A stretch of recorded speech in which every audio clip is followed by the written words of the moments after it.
Técnicas de las computadoras digitales.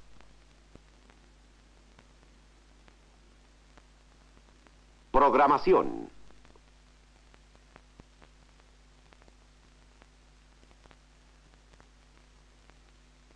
La computadora digital electrónica es una máquina automática, lo que significa, según el diccionario, de acción propia.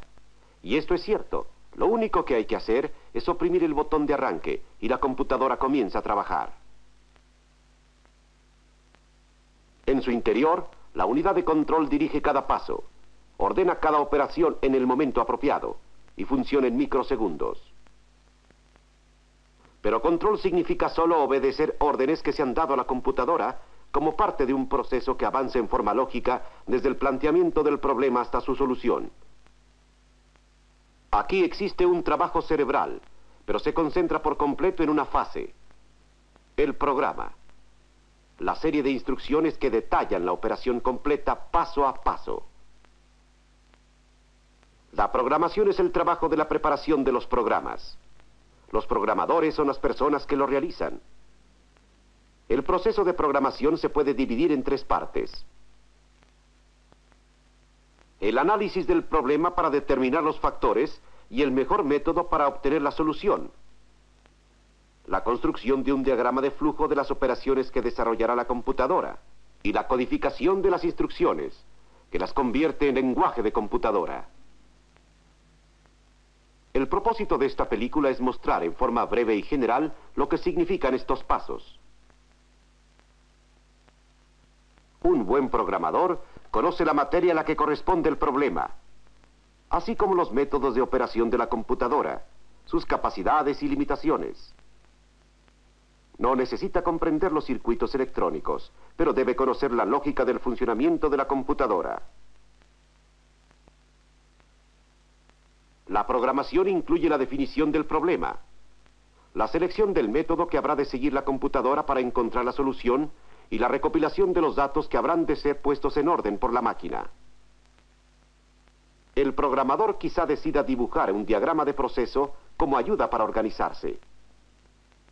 Ese diagrama le permite establecer qué elementos de la computadora utilizará: el medio de entrada, el medio de salida, el almacenamiento auxiliar si es necesario, y los documentos de origen. Él usará símbolos para mostrar las diversas partes. El medio de entrada pueden ser tarjetas perforadas, un archivo de cinta de papel perforada o cinta magnética. El almacenamiento auxiliar puede consistir de tambores o discos magnéticos. Si no es esencial una gran velocidad o el acceso al azar, se puede usar cinta magnética. Los documentos de origen proporcionan los datos que deben alimentar el medio de entrada seleccionado.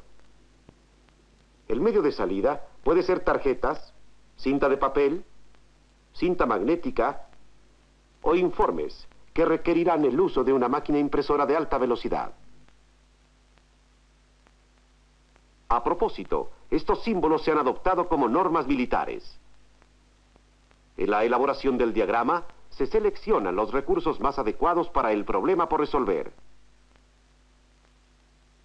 El siguiente paso es la construcción del diagrama de flujo de los diversos pasos necesarios para procesar los datos. Después de decidir la lógica que se debe seguir, se construirá una cadena de símbolos que muestren cada operación que deba desarrollarse, desde el principio hasta el final. Estos símbolos del diagrama de flujo corresponden a las especificaciones de las normas militares. Esta forma se usa para indicar la iniciación y el final del proceso de la programación. El rectángulo representa una operación, ya sea una transferencia, como el traslado de datos de la unidad de memoria a la de aritmética, o puede ser solo una operación aritmética. El rombo se aplica a las operaciones lógicas e indica una decisión que se debe tomar, o una pregunta que se debe contestar sí o no. Esto se conoce como ramificación y puede redundar en cambios de las instrucciones. Esta figura representa una rutina secundaria, como una selección o algún otro procedimiento que deba seguirse. Se emplea un círculo con un número en él para indicar que el flujo sigue hacia otra parte del diagrama, numerado en forma similar. Este es un ejemplo muy sencillo de un diagrama de flujo. Después de comenzar, se debe efectuar una operación como sumar dos números. Basándose en el resultado, se debe tomar una decisión, como la de determinar si el resultado es igual o mayor que algún valor predeterminado. Si la respuesta es no, se deberá efectuar otra operación, como sacar del almacén otros dos números y repetir la operación inicial. Mientras la decisión siga siendo no, la repetición continúa, usando cada vez nuevos datos. Cuando la decisión sea sí, se debe efectuar una rutina secundaria, como por ejemplo extraer la raíz cuadrada. En la siguiente operación, el resultado se deberá imprimir. Stop indica el final del proceso. Por supuesto, los diagramas de flujo rara vez son tan sencillos, pero todos son similares. Por lo tanto, el programa se forma en el diagrama de flujo y se construye símbolo por símbolo, línea por línea. Tal vez sea necesario dibujarlo en secciones. Muchos programas son tareas difíciles que a veces requieren semanas o meses de trabajo y los esfuerzos combinados de un grupo de personas. La carta de flujo terminada muestra lo que debe hacer la computadora. Pero la computadora no puede entender la información presentada en esta forma. Se debe traducir a su lenguaje. Ese es el tercer paso, la codificación de las instrucciones. El programador puede hacerlo, o puede encargarlo a un especialista en codificación. La codificación es la traducción de los pasos del diagrama de flujo al lenguaje de la computadora, que ésta podrá leer y almacenar y que después procesará. Para tener una ligera idea de lo que esto implica, imaginemos una operación que requiere el cálculo del valor de x en esta ecuación, con valores dados para A, B, C y D, y la impresión del resultado. Seguiremos el proceso para una serie de datos, 24, 36, 48, 60. El diagrama de flujo para este problema es muy sencillo. Las operaciones clave son empezar o start, multiplicar los dos primeros números, 24 y 36. Multiplicar el tercer número y el cuarto, 48 y 60. Sumar los dos productos. Imprimir la respuesta y parar. Se empieza a codificar cuando se decide dónde almacenar los datos. En este caso entrarán en la unidad de almacenamiento de la máquina. Además, se tendrán que incluir las operaciones de transferencia de datos y la expresión de estas operaciones en el lenguaje de la computadora, palabras numéricas. Cada palabra de la instrucción es un grupo de dígitos, 10 en este caso. Se emplearán los dos primeros para especificar los tipos de operación.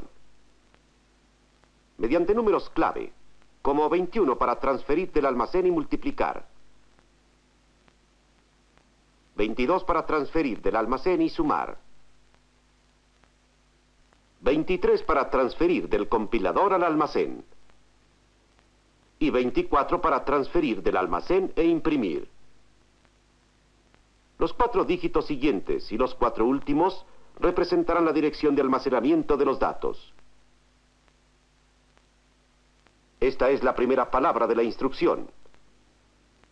Transferir del almacén y multiplicar el contenido de la dirección 2001 por el contenido de la dirección 2002. Nótese que la instrucción no contiene los datos que se van a procesar, sino solamente las direcciones en que han de almacenarse.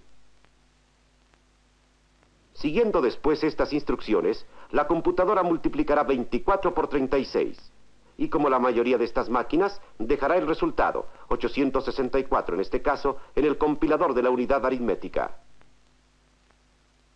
La siguiente palabra de la instrucción es esta: transferir del compilador al almacén el contenido del compilador, lo cual puede indicarse así: 9999 y dirección de almacenamiento 2005. Para el siguiente paso, la palabra de la instrucción es transferir del almacén y multiplicar el contenido de la dirección 2003 por el contenido de la dirección 2004. El producto es 2880.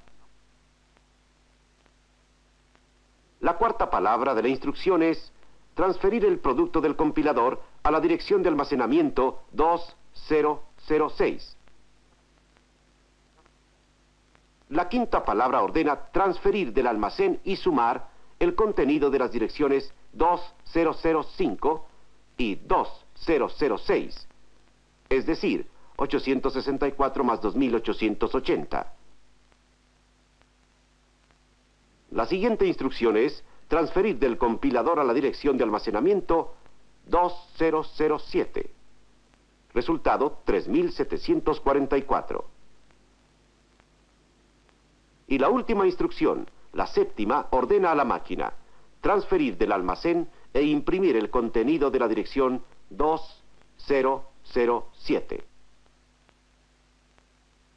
A propósito, al hacer una corrida de prueba de su programa en la computadora, puede ordenar que los productos intermedios 864 y 2880 queden impresos empleando esta instrucción. Así podrá comparar estos resultados con los mismos cálculos hechos a mano. La codificación comprende también la asignación de palabras de instrucción a las direcciones de almacenamiento, del 6001 al 6007 en este caso, usando direcciones consecutivas para que la computadora pueda avanzar en forma automática. Se usa el mismo procedimiento de codificación para los demás datos a fin de encontrar los otros valores de X, usando por supuesto direcciones para los datos adicionales. Para auxiliar en el proceso de la codificación, muchas computadoras modernas están preparadas para realizar por sí mismas una buena parte de esa operación automáticamente, y admiten instrucciones en lenguaje humano, traduciéndolo al lenguaje de máquina que se requiera. Las instrucciones autocodificadas se establecen con facilidad. Todos los bloques de instrucción o las órdenes frecuentes o repetitivas se pueden almacenar en la computadora para usarse en cualquier momento al llamado de señales codificadas especialmente. Así, la computadora electrónica digital cada año incorpora mejoras que aumentan sus aplicaciones y su productividad para realizar cada vez más labores humanas. Sin embargo, el hombre se encarga todavía de pensar y de planear, como acabamos de ver, analizando los problemas y diseñando los programas para las computadoras.